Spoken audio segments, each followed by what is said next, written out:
morning, Blue family. Let's get a beat so we can say hello. We like Eleanor, there's no doubt about it. We like Victoria, there's no doubt about it. We like Stella, there's no doubt about it. We are all good friends. We like Jake and there's no doubt about it. We like Jacob, there's no doubt about it. We like Gianna, there's no doubt about it. We are all good friends. We like Ford and there's no doubt about it. We like Annie, there's no doubt about it. We like Daniel, there's no doubt about it. We are all good friends. We like Elena, there's no doubt about it. We like Brody, there's no doubt about it. We like Brendan, there's no doubt about it. We are all good friends. We like Austin, there's no doubt about it. We like Miss Alexa, there's no doubt about it. We like Miss Micah, there's no doubt about it. We are all good friends. So we made some ice cream in a bag this week. I thought it would be fun to do an ice cream project with some paper. If you take some scissors and have a circle shape that you can trace with something like the bottom of a cup, just trace your circle from the bottom of the cup and then cut it out. And then you cut your circle in half. And after you cut your circle in half, then you have two semicircles, and that is your scoop of ice cream. So you can make a brown one if you want some chocolate ice cream.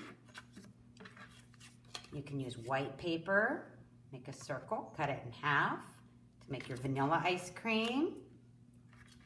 Maybe you'd like some strawberry ice cream or some bubblegum ice cream.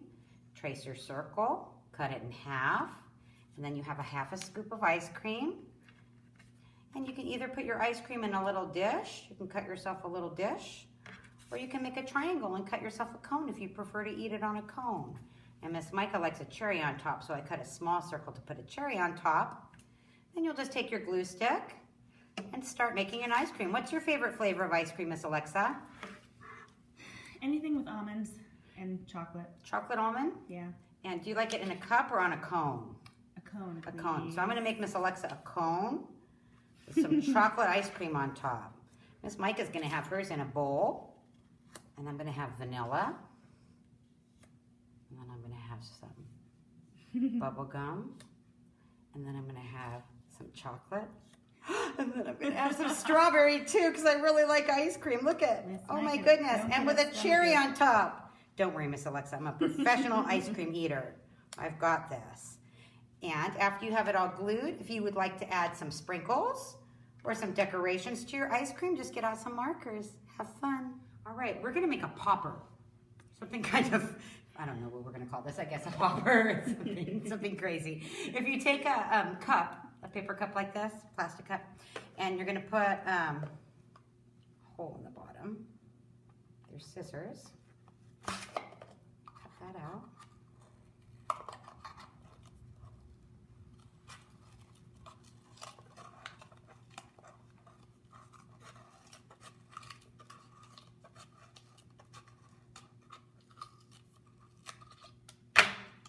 And you're going to take a balloon. And at the tip of your balloon, you're going to cut a hole right here. And then you're going to stretch this part that you put the hole in over the bottom of your cup. Like that.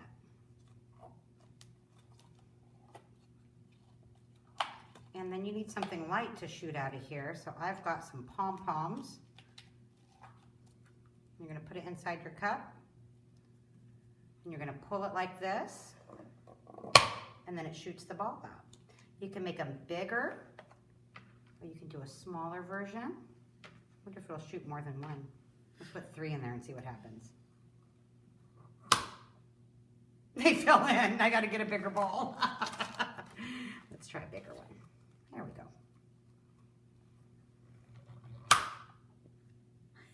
It's a pauper. Ford sent us a beautiful painting. Miss Alexa, can you read what the painting's about? The painting says, a monster walking through the forest to the frog pond. Wow, that is beautiful. Look at all the Yeah. different colors Ford used. I even see a little heart in there, Miss Alexa. Do you see the heart? I do. Nice work, Ford. Thank you for sending in your painting to share. Great job, Ford. Today's story is called Andrew Henry's Meadow.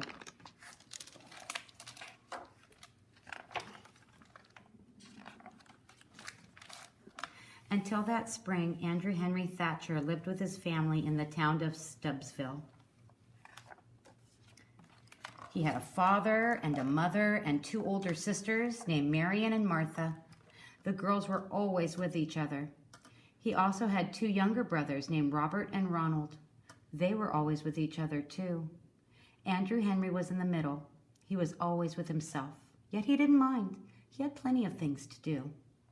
Mrs. Thatcher was usually busy in her kitchen, but Mr. Thatcher was tired when he came home from work. He liked to read the paper and have things quiet. Marian and Martha liked to sew or try new ways to wear their hair. Robert and Ronald liked to play with toy cars and coloring books. But Andrew Henry liked to build things.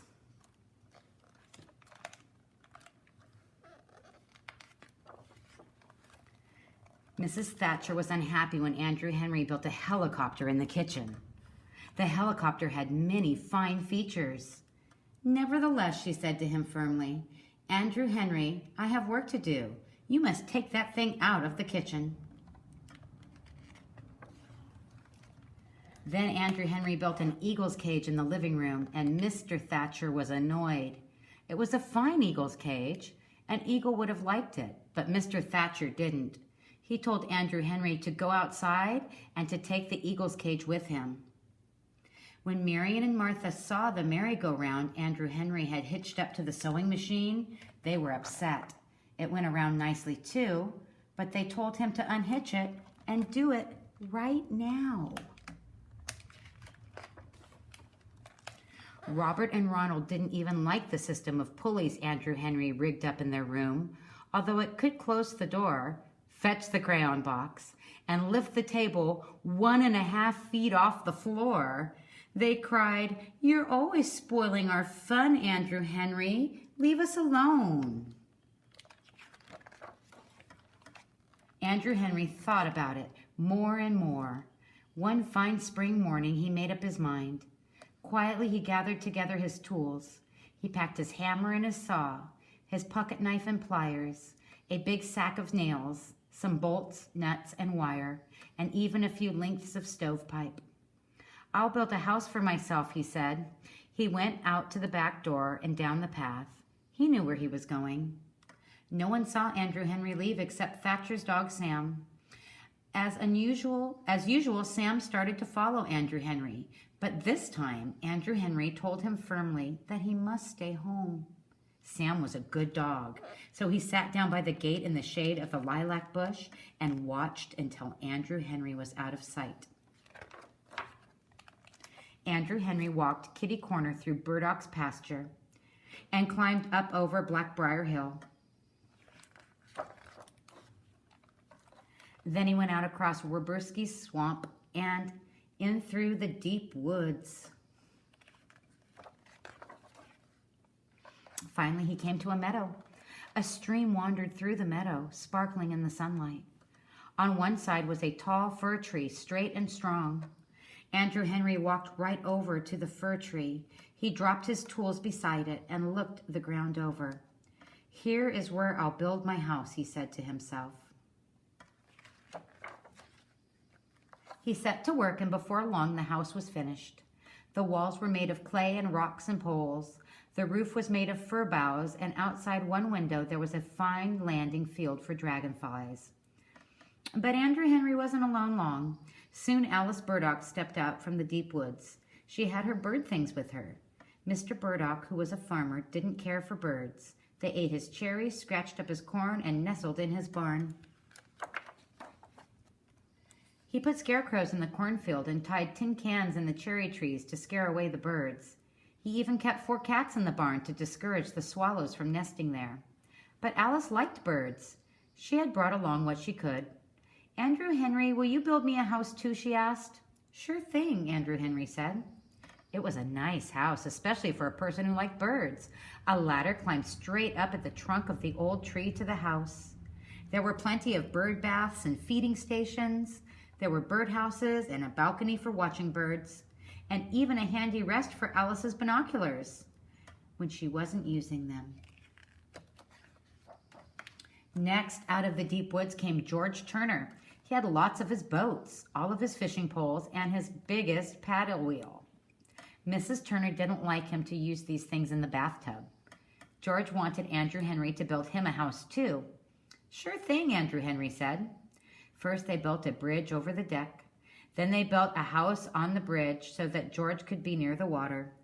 The house had docks for the boats and built-in fishing poles. The paddle wheel worked a fan to keep George cool. It was surprising how much power that paddle wheel had. Then Joe Pulaski arrived. They built him a dugout house. The door was on the roof and the chimney stuck out of the ground.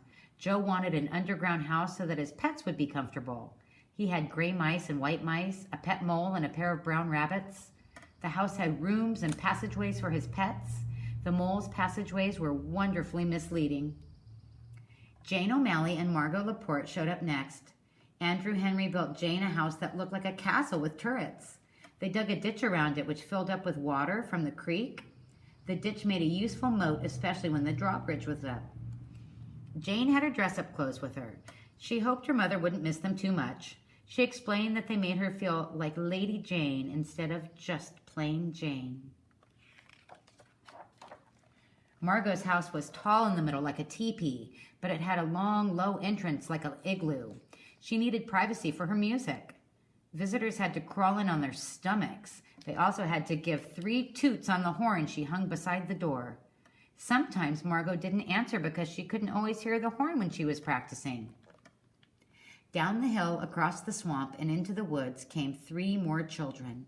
Sarah Lerner had a cookie sheet full of mud cakes her mother had made her take out of the oven. Don Peterson had a dresser drawer full of dandelion seeds he had been saving to use for parachutes. Stanley Hayes had 2 racing toads his father wouldn't let him keep in the basement. Soon 9 houses stood in the meadow. It looked like a small village. But in Stubbsville, the Thatchers were looking for Andrew Henry, and the Burdocks were looking for Alice. Soon the Turners, the Pulaskis, the O'Malleys, the Laportes, the Lerners, the Petersons, and the Hayes all began looking for the missing children. For 4 days and 4 nights, everyone searched frantically. They hunted in the fields and the barns, the buildings and the vacant lots, but the children could not be found. The only one who wasn't searching was the Thatcher's dog, Sam. He sat quietly under the lilac bush by the gate. Sam was a good dog, but he was very lonesome. As he gazed sorrowfully out towards the far corner of Burdock's pasture, the loneliness got in him and grew and grew. Finally, it grew too big for even a good dog. And on the morning of the 5th day, Sam raised his head and poured out a long, aching howl. He sprang to his feet and raced for the near corner of Burdock's pasture. The townspeople all heard the howl and saw Sam racing off with his nose to the ground. "The dog has found their trail. Follow Sam. Hooray for Sam." Sam ran kitty-corner through the Burdock's pasture. The fathers and the mothers, the sisters and the brothers, even the cats and the dogs of the missing children all ran kitty-corner after him. They climbed up over Blackbriar Hill and went across Wabursky Swamp and in through the deep woods until they came to a meadow. It was Andrew Henry's meadow, and there were all the children. What excitement! The 9 children, their parents, and all their sisters and brothers met with shouts of joy. They laughed and hugged each other. The fathers and the mothers were too happy to scold or ask any questions. Their children were safe. Andrew Henry and his friends were happy too. They had been away from their home for 4 long days and 4 very long nights. The village and the meadow had been wonderful. They would not forget it. But they missed their mothers and fathers, their sisters and brothers, and their cats and dogs. They were ready to go home. The Thatchers gave Andrew Henry the corner of the basement behind the furnace just to build things in. He built a roller coaster for Robert and Ronald's toy cars. By using a bucket and parts of an electric fan, he made a hairdryer for Marion and Martha. The pipe filler he made for his father worked the same way Bird Feeder does. And he was especially proud of the automatic table setter he made for his mother.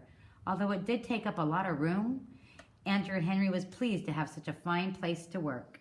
And his family was always curious to see what Andrew Henry would build next.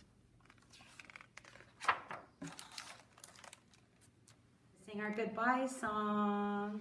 Let's get a beat so we can say goodbye. Na na na na, na na na na. Hey, hey, hey, goodbye. Goodbye, Eleanor. Goodbye, Victoria. Hey, hey, hey, goodbye. Goodbye, Stella. Goodbye, Jake. Hey, hey, hey, goodbye. Goodbye, Jacob. Goodbye, Gianna. Hey, hey, hey, goodbye. Goodbye, Ford. Goodbye, Amy. Hey, hey, hey, goodbye. Goodbye, Daniel. Goodbye, Elena. Hey, hey, hey, goodbye. Goodbye, Brody. Goodbye, Brandon. Hey, hey, hey, goodbye. Goodbye, Austin. Goodbye, teachers. Hey, hey, hey, goodbye.